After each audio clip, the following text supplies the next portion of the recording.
everyone, this video is going to show you how to use our PosturePT exerciser to perform what is called the bow and arrow. Now I'll be honest, this one is a really great dynamic motion to include in your home exercise program, but it can be a little tricky at first if you've never done it before. So I'm actually going to show you first the motion without the band here, okay? So you can do this either in a standing or seated position, whatever feels most comfortable for you. But ultimately what we're doing here is we're going to start with the arms forward at about shoulder height, 90-degree level, thumbs upward towards the ceiling, palms facing each other. This does include not only upper body motion, but rotation from the thoracic spine. Last rib here is about where we're going to be going to all the way up to the head and neck. We're going to get a good amount of rotation with that, okay? So right at my starting position, I'm going to alternate sides with this. So essentially one arm is going to stay pointing forward exactly like it is.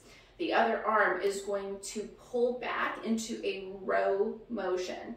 By that, I mean that I'm going to bend the elbow, start swinging back. Now as I do this, I keep that arm in front pointing where it is, but I'm going to turn and rotate towards that swinging side. I don't go so far that I start losing my whole initial position here. I do want this arm to stay pointing forward, but I'm going to get a little spinal rotation.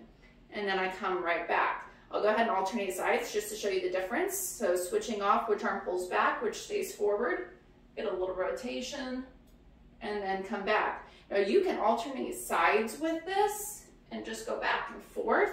You could do all of your reps on one side and then switch over to the other one, whatever feels most natural to you. But for a little more added challenge, that's why we do this with the PosturePT exerciser. I'm going to do the exact same motion, but with a little resistance now. So with my hands starting at the center of the band, I'm going to open up just a little bit here for added resistance. For more, you can get your hands closer together, and for less, you can open them further away from each other. Just do whatever gives you a challenge, but it definitely does not feel straining or painful. So I start in my beginning position here, and I'm going to keep one arm forward while the other pulls back, and I get that tension. Turn and look with my band to my arm and bring it right back to where I began. So I'm just going to go ahead and alternate sides here with this.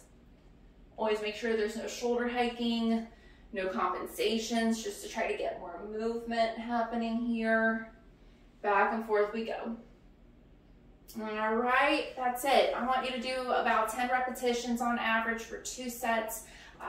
You can do more, just make sure you're not creating too much fatigue in the muscles. And if you need to do less too, that's absolutely okay. Just keep everything within a pain-free range.